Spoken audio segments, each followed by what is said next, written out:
नमस्कार दोस्तों, daily movie recaps में आपका स्वागत है।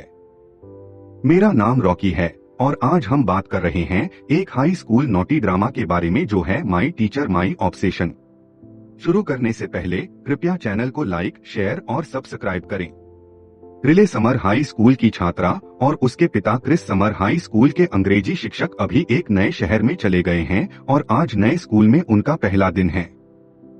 स्कूल की एक छात्रा कायला को तस्वीरें लेना पसंद है और जब वह नए अंग्रेजी शिक्षक को देखती है तो वह स्कूल की वार्षिक पुस्तक के लिए कुछ स्पष्ट तस्वीरें खींच रही होती है। कायला और क्रिस की कक्षा में पूरी तरह से सामान्य छात्र शिक्षक क्षण हैं, लेकिन लगता है कि कायला ने उस पर थोड़ा क्रश विकसित कर लिया है।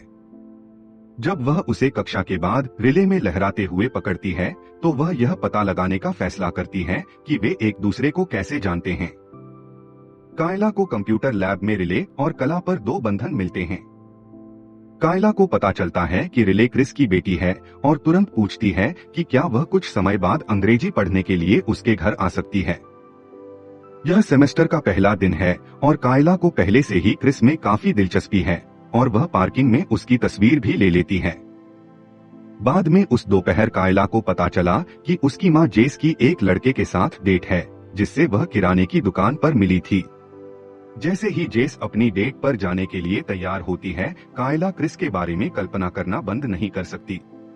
इस बीच क्रिस की क्लास की एक और लड़की त्रिशा भी क्रिस पर क्रश हो जाती है और उसके साथ फ्लर्ट करने लगती है। कायला को यह पसंद नहीं है। त्रिशा को यह भी पता चलता है कि क्रिस रिले का पिता है और अब वह भी रिले के करीब जाने की कोशिश करती है।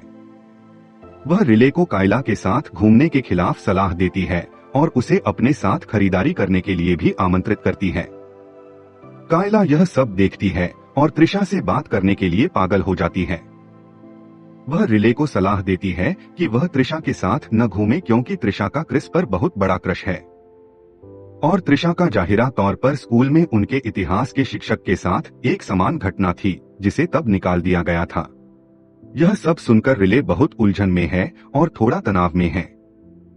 उस शाम कायला ने रिले को उसके जन्मदिन का पता लगाने के लिए फोन किया और उनकी बातचीत जल्द ही क्रिस से हो गई। कायला ने खुलासा किया कि वह वास्तव में 18 वर्ष की है और लापरवाही से रिले से पूछती है कि क्या क्रिस के लिए छात्र का उस पर क्रश होना बहुत आम बात है।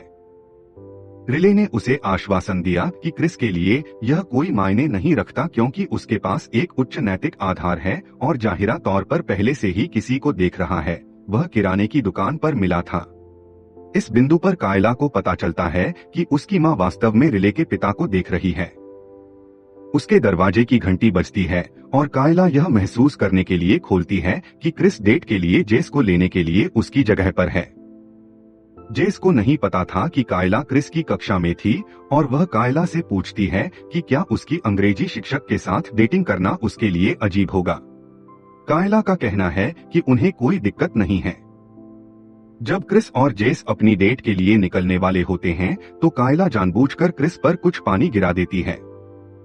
क्रिस की ड्रेस खराब हो गई है और उसके पास बैकअप शर्ट नहीं है। कायला का सुझाव है कि उन्हें बस घर पर ही डेट करनी चाहिए और वह रात का खाना बनाने में उनकी मदद कर सकती हैं। अपने डिनर के दौरान कायला ने रिले को बताया कि यह कितना अजीब था कि उनके माता पिता एक ही समय में एक दूसरे को बेतरतीब ढंग से डेट कर रहे थे। कायला भी क्रिस और जेस को एक दूसरे के साथ अंतरंग होने से रोकने की पूरी कोशिश करती है। जैसे ही क्रिस और जेस कायला को चूम रहे हैं, उसके कमरे से चिल्लाती है। वह नीचे दौड़ती हुई आती है और कहती है कि उसकी खिड़की के बाहर कोई उसे देख रहा था क्योंकि वह बदल रही थी। क्रिस जांच करने के लिए बाहर जाता है लेकिन वहां कोई नहीं है। कायला का कहना है कि अगर वह जेस और क्रिस के साथ रात भर रुकती हैं, तो वह सुरक्षित महसूस करती हैं और इस तरह उनके लिए चीजों को अगले स्तर तक ले जाना असंभव हो जाता है। क्रिस कायला को बताता है कि रिले रात के लिए ट्रिसिया के साथ बाहर है ताकि वह उनके स्थान पर रह सके। अगली सुबह क्रिस कायला को रिले के साथ स्कूल ले जाने की पेशकश करता है। रिले स्कूल के अंधेरे कमरे में कायला की तलाश में जाती है जब उसने कहा कि त्रिशा के साथ बाहर जाने के लिए कायला उस पर क्रोधित है। वह कहती है कि त्रिशा उसके साथ घूमने का एकमात्र कारण अपने पिता के करीब जाना है, लेकिन रिले का कहना है कि त्रिशा ने उसे बताया कि कैसे कायला वह थी जो इतिहास की शिक्षिका के प्रति आसक्त हो जाएगी, न कि त्रिशा। इससे कायला पागल हो जाती है और वह ट्रिसिया को धमकाती है और उसे रिले से दूर रहने की चेतावनी देती है। उस शाम कायला कुछ उत्तेजक सेल्फी लेती हैं और उनका प्रिंट निकाल लेती हैं और उनमें से कुछ प्रिंट आउट अपने स्कूल के लॉकर में भर देती हैं। अगली सुबह वह अपमानित होने का नाटक करती है और इसे क्रिस से बात करने के अवसर के रूप में उपयोग करती है। रिले और कायला ने एक दूसरे से माफी मांगी और माफी मांगी। कायला ने कबूल किया कि वह पिछले साल इतिहास की शिक्षिका के साथ जुड़ गई थी।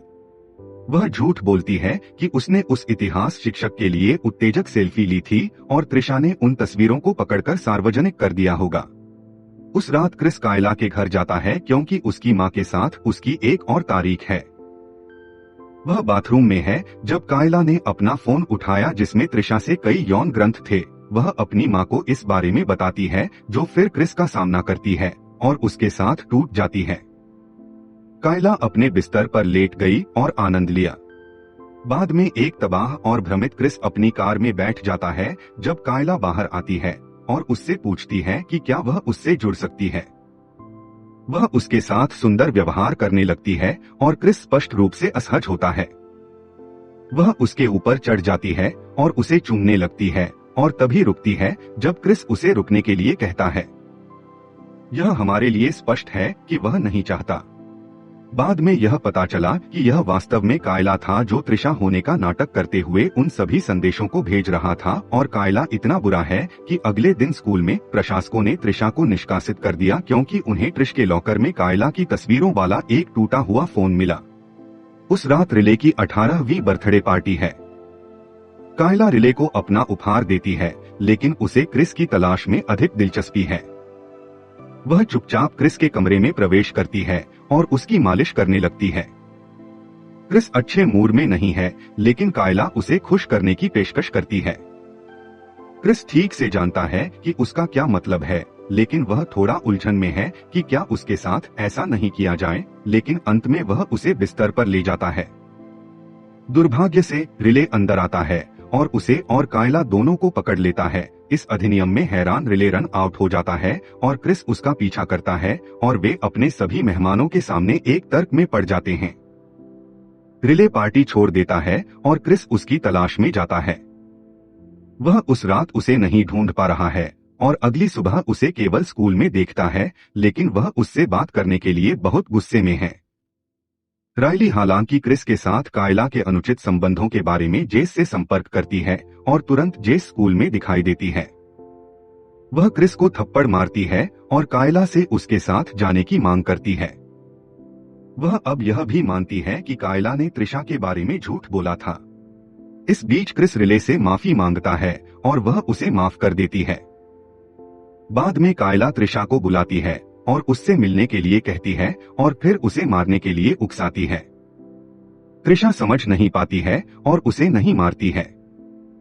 कायला खुद को मारना शुरू कर देती है और जानबूझकर अपनी उंगलियों को क्लासिक मनोरोगी की तरह तोड़ देती है। क्रिस और रिले, जो अभी अभी अपनी कार में आए हैं, कायला को कराहते हुए सुनते हैं और उसकी मदद करने के लिए बाहर निकलते हैं। कायला ने क्रिस से झूठ बोला कि त्रिशा ने उसकी उंगलियां तोड़ दी, तो रिले 911 पर कॉल करता है और पुलिस त्रिशा को ले जाती है। कायला को अस्पताल में देखकर जेस को अब यकीन हो गया है कि वह त्रिशा के बारे में झूठ तो नहीं बोल रही थी। इस बीच रिले अस्पताल में कायला का सामना करती है ताकि उसे पता चल सके कि वह अभी भी उससे पागल है और क्रिस उसे फिर कभी नहीं देख पाएगा।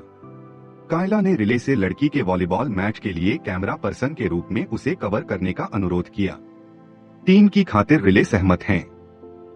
कायला भी रिले से अनुरोध करती है कि वह उसे क्रिस को अलविदा कहने का एक आखिरी मौका दे, लेकिन जब क्रिस उससे बात करने के लिए आता है तो कायला उसे समझाने की कोशिश करती है क्योंकि अब जेस और रिले को लगता है कि वह अब क्रिस को नहीं देख रही है, इसलिए उनके रिश्ते में कोई पारिवारिक हस्तक्षेप नहीं होगा। कायला के जुनून से क्रिस हैरान था और उसे समझाने की कोशिश करता है कि वह समान भावनाओं को साझा नहीं करता है और इतना क्रोधित है कि वह उस रात अपनी डेस्क को साफ करने जा रहा है और उसी उदाहरण में अपनी नौकरी छोड़ दी है। क्रिस स्कूल पहुंचता है और रिले को फोन करके उससे उसकी कक्षा को साफ करने में मदद करने के लिए कहता है।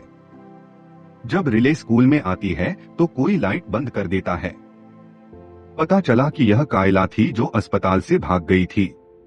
वह रिले का सामना करती है और उस पर सर्जिकल चाकू से वार करती है। वह चाकू पकड़कर उसके साथ अंतरंग होने की कोशिश में क्रिस की कक्षा में जाती है और उसका गला काटने की धमकी देती है। जब क्रिस को पता चलता है कि कायला ने रिले को नुकसान पहुंचाया है तो वह उसे खुद से दूर कर देता है। कायला उसे रोकने की कोशिश करती है और वह गलती से यात्रा करता है और डेस्क पर अपना सिर मारता है। वह क्रिस के बेहोश शरीर को दूर खींचती है और चिल्लाती है।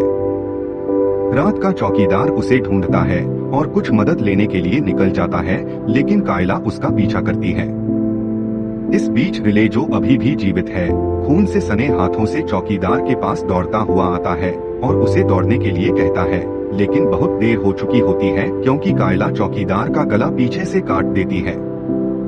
वह फिर रिले के पीछे दौड़ती है, लेकिन रिले अंततः उसे हिट करती है और नियंत्रण लेने का प्रबंधन करती है। इस समय तक क्रिस को होश आ गया और रिले और कायला दोनों को अस्पताल ले जाया गया। महीनों बाद क्रिस और रिले एक नए स्थान पर चले गए हैं और क्रिस एक नया शिक्षण कार्य करने के लिए तैयार है, जबकि रिले कॉलेज के अपने पहले दिन को लेकर उत्साहित है। लेकिन जैसे ही रिले कॉलेज के लिए रवाना हो रही है, हम देखते हैं कि एक हुड वाली आकृति उभरती है। क्या यह कायला है? हम कभी नहीं जानते थे। समाप्त। कृपया चैनल को लाइक, शेयर और सब्सक्राइब करें।